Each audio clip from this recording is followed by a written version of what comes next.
All right. Thank you very much for taking your time this afternoon to meet with us and talk about success and some of the journeys that some wonderful folks have experienced and gone through and their work at resolving homelessness and getting into permanent housing and success. My name's Tom Litwicky, and it's my pleasure to serve as CEO for OPCS. And I'm thrilled to be here to introduce folks and facilitate the discussion. One of the things that I wanted to mention before we got started is some of what's you might consider myths about homelessness and what OPCS is doing related to that. So there are a number of myths out there. I think once I'd counted about 10 that I was able to categorize as being persistent and common myths that drive some of our views and our attitudes and our policies around housing in our community. Um, One of I think the most pervasive ones that is really problematic, and I think you'll hear a little bit about today in people's journeys, is that there's this misconception that people who are unsheltered don't want housing. You'll hear it all the time. You go out in the community, you talk to sometimes politicians, policymakers, and everyone seems to have a story of someone who was unsheltered and refused shelter or services. However, this is not true. Been many studies done on this. I know from our experience at OPCS, my experience over the last 20 some years in this work is that generally everyone wants shelter. I used to always joke that, humans moved into caves a long time ago. We know that we want security, we want safety, we want shelter. What the challenge usually is, though, is that we've created systems, we've created shelters, we've created interventions that don't meet the needs or are not accessible to the people often who are unsheltered. So, an example of that is for a long time, and still today, it's the most common shelter form. Shelters don't allow pets, right? So, the difficulty of if I'm unsheltered and I have a pet, that pet not only is my companion, but probably, if it's like my dog, is also my safety and my security, and often might be my emotional security blanket and my best buddy, right? You can tell I love dogs. But a lot of times shelters figured that was too hard to accommodate. So in the newer lower barrier shelters, as part of Housing First that you'll see with OPCS, pets are welcome. At first, we were a little nervous years ago, right? It turns out the pets get in a lot less trouble than us humans do. So pets are critical. Pets bring up the energy within of everyone around them, and they don't typically cause all the problems that we might be afraid of. The other part that I think is a big challenge is that shelter and housing often separates people. So, can I get, if someone has been helping me, if someone's been my partner, my supporter in the community, and we've been unsheltered together and they can't get into shelter because the shelter maybe separates families or people or individuals, that becomes a critical issue and a real barrier to people getting into shelter. One thing I've really found is that humans, I think in general, are supportive of each other and want to help people. And so the idea of getting help without those around me also getting help doesn't often sit very well with people. And that's a good thing. That's not a bad thing. It's good that people are compassionate and care about others. So low barrier shelter has to have the capacity and the opportunity for individuals and partners and families to find places together without being separated, along with their little pets, I would at least hope. Um, the other thing that I think is really a big myth that has really grown lately is this idea, it's sort of the myth of nothing works. This idea that housing first, harm reduction, low barrier shelter, that these things are not successful. maybe we haven't done a good job promoting these and really pushing the idea of what the stories of success. But in reality, people are usually surprised when I tell them that when you look at external evaluators that look at what OPCS does and other low barrier and housing first agencies, they consistently find that at least half the people that enter into shelters move into some form of permanent longer term housing. And of that, an astounding 90 to 97% become stable in that housing and are successful. So the majority, the vast majority of people actually do really well in housing first. I think one of the myths that's gotten out there for many years has been that when someone's in housing first, they're just shoved into a house or shoved into a shelter with no support, no help, and then they're going to fail and not be successful. Actually, the truth is there is robust services that combine with Housing First. Housing First is not a no service program. Housing First requires case management.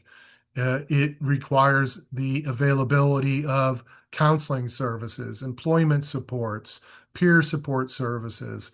It is a very rich system. In OPCS, everyone participates in case management, and the majority of people are engaged in some other services. We provide thousands of services to individuals, thousands of hours of services every year to individuals who want those services and need them. What we don't do is we don't prejudge and assume what someone needs. We don't shove it down their throat, and we don't punish people or take away housing security and safety because of their choices around programs and services. And as a result, more people engage in services. No one likes to be forced and pushed into things. Um, the final one I'll mention that I think is out there that's really a problem is this idea that folks who are experiencing homelessness, who are unsheltered, who are in shelters, that those folks are somehow weaker than people who are in housing or have shelter. I have found over the years that nothing could be farther from the truth.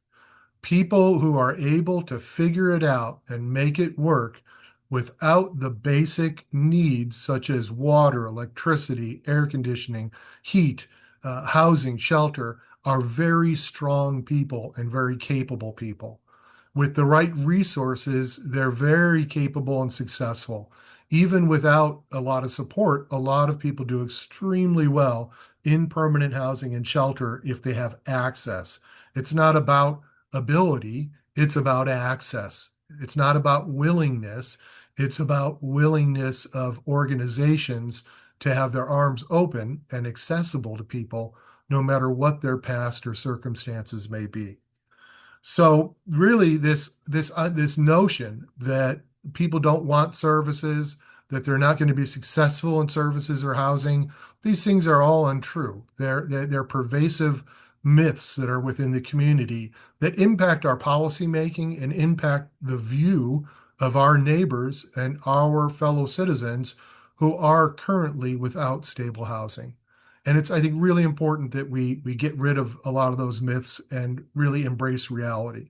Um, I think now, obviously, we're going to get into some actual journeys. I will stop telling you about myths, and instead, this is an opportunity, and I think an incredible and important opportunity to get the real story from real people who have experienced this and can tell you what their journey is and what helped them and what worked for them and maybe what didn't work for them. But essentially to be able to give you insight, real insight into folks who have lived this journey and are successful in reclaiming their lives and living their life to the best potential and being a productive, happy participant within our community. So I pass it off to our fine staff here present to introduce those who'll be speaking today and take it away. Can you tell Lois? We're starting with Lois. Okay. Hi, good afternoon. My name is Lois Hawkersmith. I'm a case manager with Oak Pueblo Community Services Supportive Housing Program, and I'm here with my client, Edward. So Oak Pueblo Community Services Supportive Housing Program helps individuals transition out of homelessness, and just as importantly, provide the ongoing support and needed to maintain stability and to rebuild their lives. When he came to us, he was experiencing long-term homelessness, long-term incarceration, and he was struggling with addiction. These are barriers that are often make it very incredibly difficult to find and sustain housing. Today, his life looks very different. He's created a home, which we are sitting in today. He's proud of this home. It's very clean and it's stable. It's truly his. More than that, he continues to move forward with purpose and determination. The most powerful part of Edward's story was his willingness to accept support, to put the work in, and to keep showing up for himself day after day has made all the difference in his life. Stories like his are why the work that I do matters. With the right support and opportunity, real and lasting change is possible. Well, we have federal grants that provide essential and highly targeted support. The generosity of the community truly makes this work possible. We can be more flexible and expand our impact with that. I'm going to go ahead and let Edward tell you his story. Yes. Thank you, Lois, for that introduction. Thank you guys for giving me the opportunity to be part of this platform to share my journey with you. This for Oak Pueblo Community Service is like basically a two-prong journey for me experience. In 2011, I actually went to Oak Pueblo Community Service as halfway transitioning back into society, where Dee was actually my case manager back then. That was 15 years ago. And nearly 13 years later, I found myself, due to unforeseen circumstances, facing numerous challenges that led me to addiction, homelessness, and just engaged in a lot of self-destructive behavior. One of the biggest barriers for me was reaching out for help because I had my self-pride. So I really didn't want to, people judging me. That was a stigma that I was reluctant to go through from society. And I found that society over the years have been less forgiving and less patient, less giving for sure, because they just believe in some of the stigmas Mr. Liquid just shared with us. Those stigmas are not always factual. For instance, when I became homeless and on drugs, I always wanted to get off drugs. I always wanted to get off the streets. In the late evenings, you feel it. You see people going to their home to eat a warm meal, to take a warm shower, a bath, and you're reminded, this is the life that I want. Where you're on the streets, you don't know where you're going to get your next shower, your next hot meal. You don't have the safety of shelter. So you're out on the streets and you're living day to day, just trying to make it. But when I did decide that I needed help, I got past my pride. I reached out to Oak Pueblo Community Service again, and I felt comfortable because I was speaking with staff members who could identify with my challenges, and because they had faced similar challenges of their own. And the outreach staff, they were very helpful and helping me transition from homelessness to their shelter and helping me to become part of a goal-oriented program that addressed my homelessness, that addressed my addiction, that addressed my mental health, that addressed legal issues that had accumulated, warrants, tickets, you name it, identification issues to get my birth certificate, my license. So there was a lot of things that I really did appreciate with Oak Pueblo Community Service that they did. And then once I established housing, the transition from the outreach crew to a case manager with Lois, it became even more evident that this was an evidence-based program. And even today, I would say that because I am the evidence of the programs. And so today, because of their on-hands continued support, I'm able to manage all aspects of my life, which is what I always aspired to do from day one. And but life happens. There's certain activating events that happen in your life where you find yourself faced with challenges that, you know, can become overwhelmed. And I always call them, I never say they're problems. I call them challenges because, like any life situation, you can step up to a challenge and you might fall short, but you can pick yourself up, dust yourself off, and step up to that challenge again. I use the sport metaphor to illustrate that point. Um, U of A lost this weekend, but they'll be able to step up to the challenge again and hopefully win the national title next year. So there's always an opportunity for those that are facing the challenges of homelessness, addiction, mental health, to brush yourself off as I did and step up and welcome the support. And the support that I got from all the staff members that worked with me at Old Pelham Community Services, including Lois, has made a big difference in my life. And I would encourage everybody to try your best to just have trust, because when you're out there, the one thing that you incorporate into your life most is distrust. Distrust because of things that have happened to you while you're out there. You may have gotten robbed, you may have gotten assaulted, you may have gotten judged by family. And oftentimes you feel ashamed to present yourself in front of your family, so you hide everything from your family.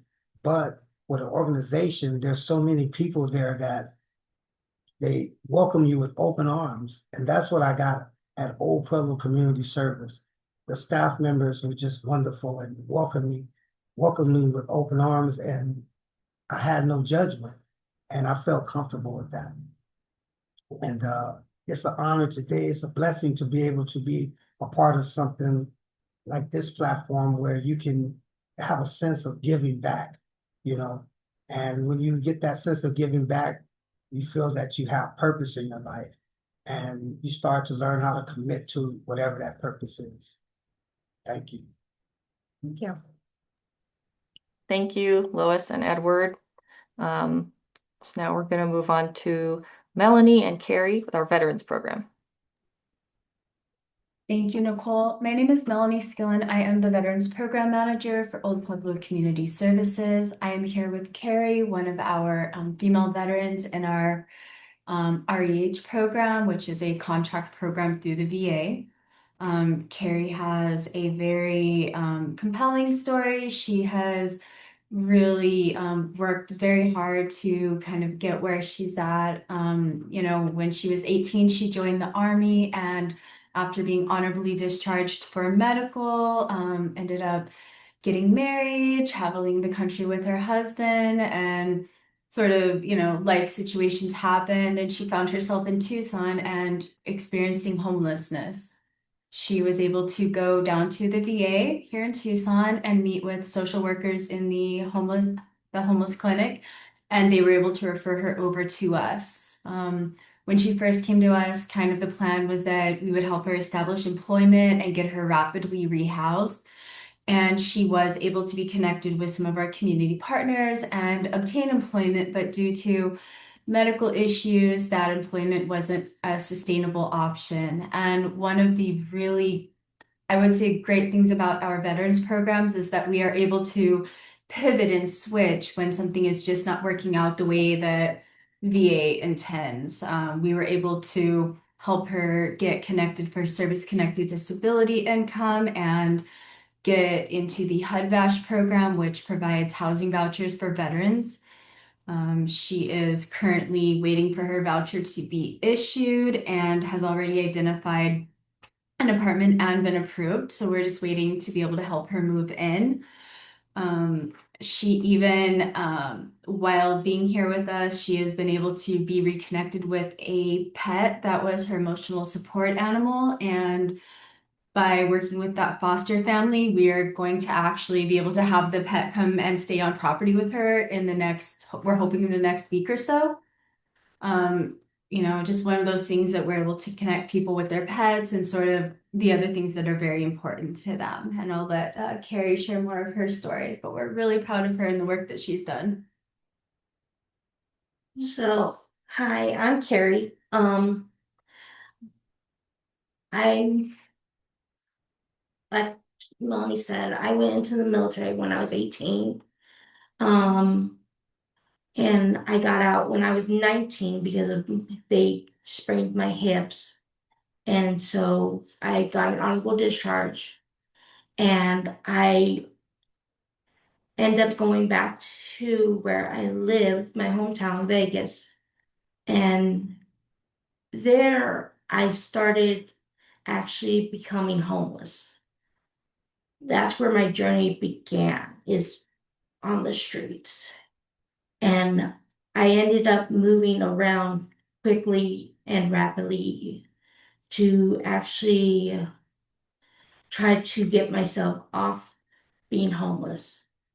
And then I met my husband. We we fell in love. We met and we got married in Florida. We were together for 9 years, going on 10 in July. Um, we got several pets together and we ended up losing some of them. And we end up the journey just continued. We moved back to Vegas and we stayed there for like I want to say 7 years. And then we moved to Tucson. And from Tucson, we had broken up and we're in the middle of a divorce right now. And I live by myself in OPCS. And to me, it's gradually helping me grow through being alone, building myself up to be an actual adult and learning what responsibilities I need to do and help with me grow. And with OPCS, I grow constantly, achieving my goals and what they want from me. I'm I stay on top of all my stuff. I do my case managing every week. I do my my life skills. I do groups. They help me with food. They help me with clothing. They're helping me get my pet back. And to me, that's the greatest thing I can never accomplish. And I am greatly appreciative of everything they do for me. And I'm working on HUD VASH right now to get my housing and hopefully get stable fully. And I thank Melanie and all my my case managers and my housing managers to watching over me while I've been sick and everything. And I greatly appreciate it. Thank you. Thank you, Melanie and Carrie. So now we're going to go over to Deidre and Barbara at our low barrier shelter. Sorry, I had to take it off or put the audio back on. Hi, everybody. My name's Deidre. I am our low barrier shelter director. Today we have Barbara and she is here and we're going to do Mythbusters. As Tom mentioned, myths, right? Untruths of being unsheltered. Barbara is here with her fiance, Jose, and their little dog Salsa. They would not go into any shelter setting without each other. And I'm going to let her tell you a little bit about where she came from, what brought her to the place that she's at. and some things that have helped her while she was here, and some great successes that her and her fiance both achieved while they were here. Yeah. Hi. So I'm Barbara Gomez. I'm originally from California, San Fernando Valley. And I've been here, well, like almost 40 years here in Tucson, but all my family's from here. However, I don't know most of them. I pretty much was pretty successful in my past. However, once my mother and my father passed away, everything went to putz. You know, I was so used to being taken care of by them. My dad was a big supporter of me.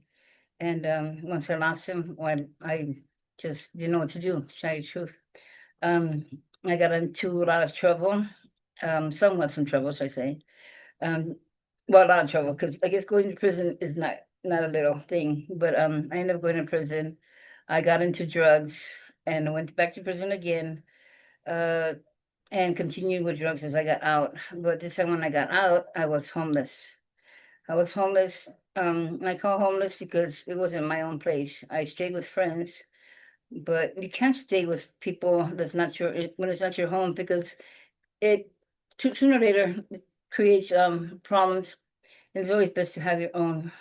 However, I ended up going to different shelters. I went to the Haven.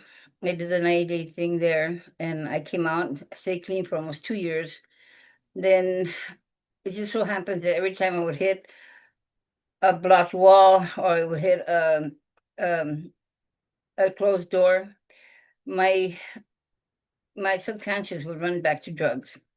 And I didn't realize that until now that I came here, and I realized that that was my wrong. Um, coming to Okay, I went to the Haven. I went to the Haven, came out, and fell back in drugs eventually. Just being around the wrong people, you know, being the wrong with the wrong so-called friends. I ended up with La Frontera, and then I went to another friend's house, and ended up moving out. And I went to the Salvation Army.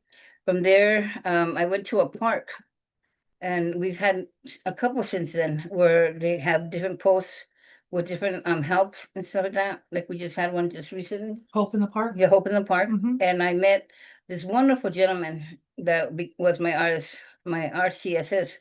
And he got me down the right path. However, again, I fell into drugs.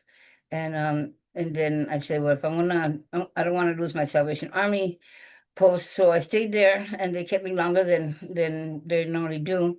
And eventually I got called and I got housing. However, there it didn't work because the management and there were some things that were going on. So I was rehoused to the Avani apartment complex. And there, my apartment was arsoned. So everything was burnt down. And so the gentleman that did it was caught. However, because he was of a friend of mine, I was evicted. And even though I told him I was waiting for home ink to get with me, but I just was tired of being on the street. So I stayed with a friend, moved out from there.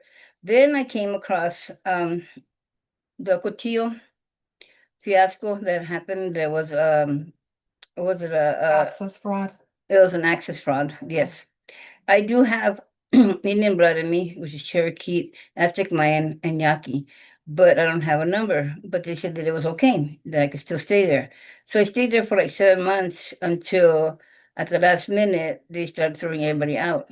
And they gave us first they gave us 3 days, and then they said we could stay. And then at the last minute we had a couple hours to get all our stuff out of the apartments and get out. So we were the ones who were not left in the apartment complex. We were out in the parking lot waiting, didn't know what we were going to do. I didn't know what more to do. And so CBI and a lot of people came out there and helped us. And so I saw a gentleman that was with a native housing, and he brought me into the housing, and it was wonderful. There's some beautiful people there too. However, from what I hear, they're no longer there. They're rehoused somewhere else. But from there, I ended up going um Sister Jose's, went to friend's house again, went back to Sister Jose's, and it's just been one thing after another. And once again, my drug usage was just off the charts. I thought I could stop whenever I wanted to, but I didn't have a reason why to. Though I have many kids, I didn't want them to know my problem, my situation. They still don't know, only because my pride, I guess you want to say. Um, but 'cause I know that my daughters will be like, "Mom, come live with me, come and know," because this is not what mom's supposed to be doing. I should be having a place for when they want me to run to, that I could be there for them. That's my way of thought. So, um, I met this wonderful guy he's now my fiance, and he's on probation, so he needed to get good because he dropped dirty, and the probation officer said you need to either you get clean or you go back to prison. So, we were brought here. There's a bed opening for him, and then I was said they told me because we were staying at the it's called the compound.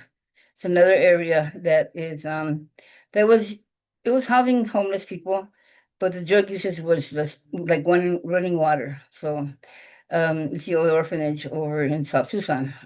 So the our his Philip from CBI picked us up and said, Barbara, if there's a place for Jose at OPCS, he goes, if I could get you in there, would you want to come? And I said yes, because being my fiance, I wanted to help, and back him up, and I need to get clean too. So we came here, and it's a wonderful program. Point blank is a wonderful program. There's so much help. There's so much. It's low barrier, but if you ask for the help and need, to straighten out your life, they will help you here. They will help you. I went through we were still using drugs while here, but we thought we were hiding it. But we were only lying to ourselves. So his PO told him, we need to get you into a rehab. And once again, it was like, Barbara, do you want to go with Jose? And I said, yes. So we did our 5-day detox and our 30-day residential. And all the time that we were there, OPCS saved our beds. They saved our bed. They knew we would go through it. We would do it. And that's what it has me like surprised that they were sure that we would go through this and not just give up, and we've been back, and it's been 8 months in our sobriety, and it has a lot to do with being here. Since then my fiance found a job, and he bought a car because I been having trouble walking because I was hit by a car, and my my whole body's just been hurt since then. And I'm being here, they're not telling you get up and go, or you're not telling you got to get up. They're letting me rest. They let you rest and take the time you need to get better. So I say this is a place that there should be many more places like this. Obviously, and the people here, the staff is awesome. I feel like once we leave, she is so used to coming out and saying hi to everybody, and everybody's giving her pets and loves and kisses and so forth. Um, and once we get housed, I told my fiance, what are we gonna do? I'm gonna miss everybody. It's like a big family. And anything we need, they will look high and above, whatever, high and low for to meet our needs. And so right now I'm trying to get working with my RCSS and my BHT, hopefully. And I would like to one day come back and work with OPCS, either in the offices or as RCSS here. So I'm just really grateful for this place because it's kept us in check, because we know we don't want to let anybody down, because nobody's going to tell us anything if we go back to drugs. It's the fact is that they have a lot of hope in us, and that shows us, and that means a lot to us. But yeah, I I love this place. It's a great environment. Everything's given to you. You don't have to pay no rent. You have to pay no electricity. Hygiene's given to you. Clothing is given to you, and sometimes that's my pet people. People would not, but there, people just gotta get to know and trust, like the gentleman said, trust, and if you want to make it work, you can make it work. Thank you, Barbara. Thank you, Barbara and Deidre. I think Monica needs to chime in on something.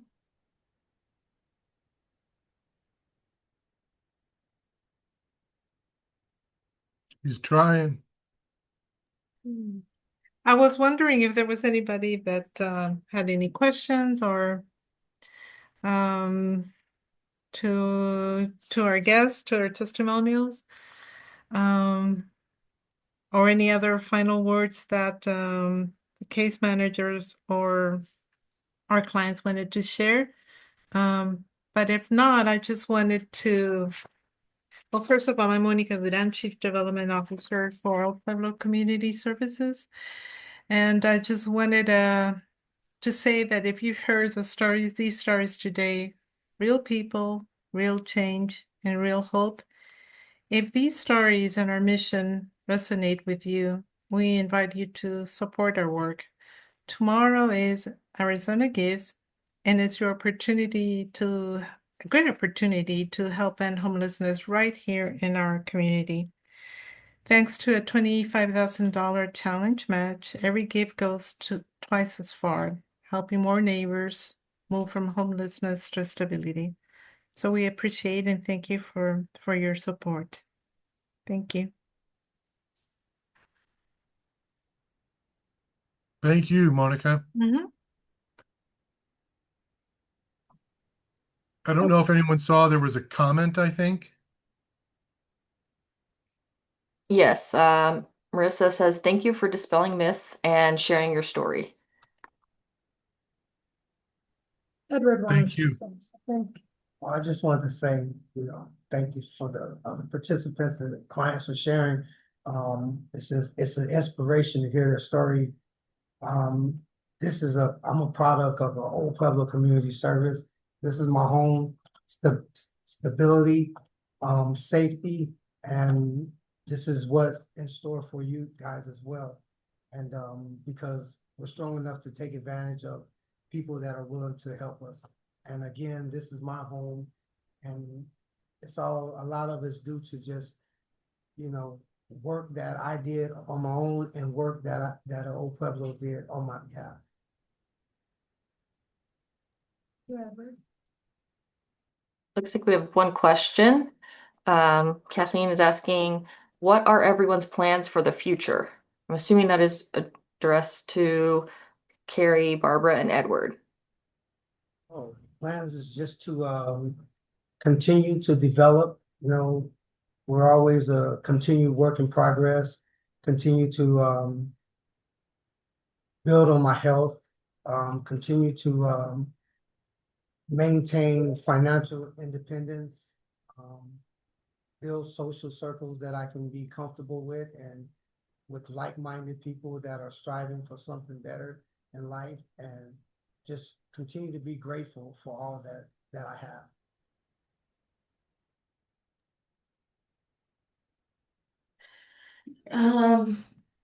My plans for the future is to get my housing and get stable and keep growing into what I find out in life and help my mental get stable more and everything. Find me stabilization.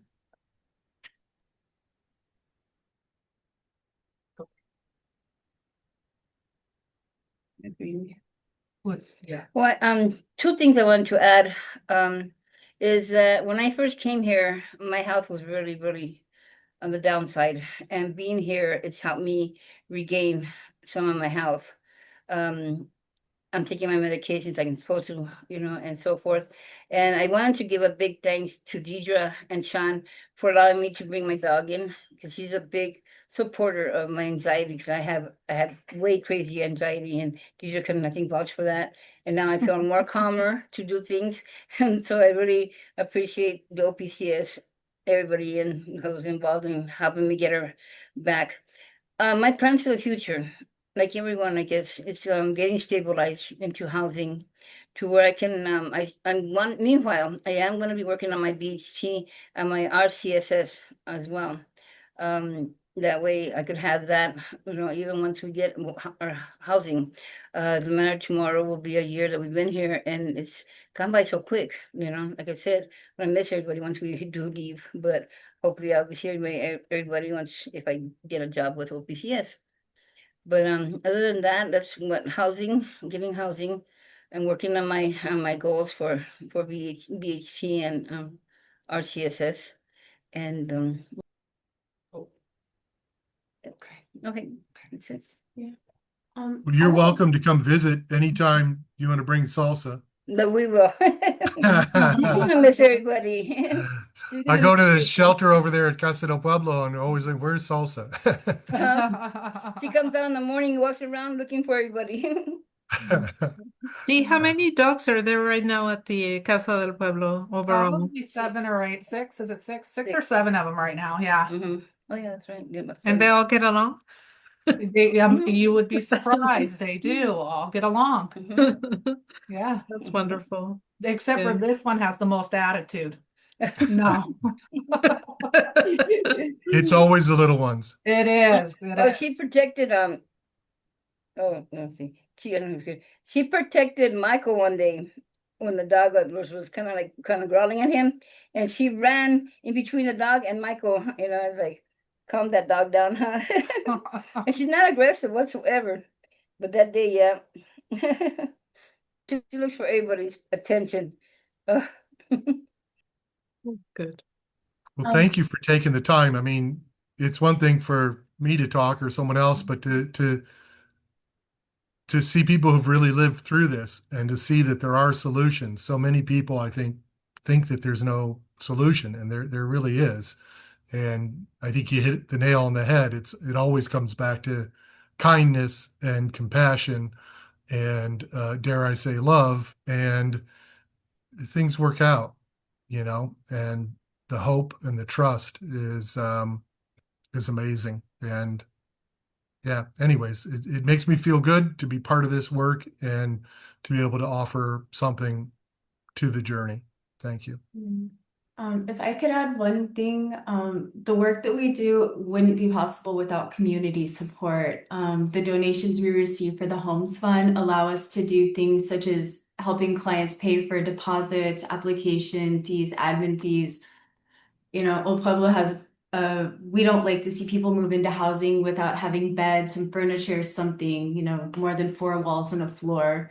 And that is really made possible by the generosity of the community through the home fund donations and partnerships with other places in the community.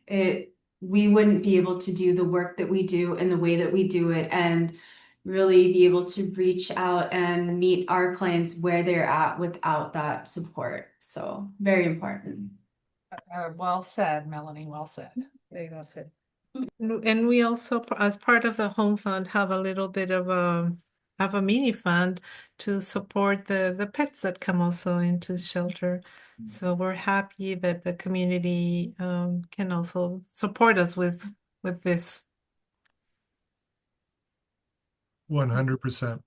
So like no dog goes hungry. No dog goes hungry. Should be our tagline.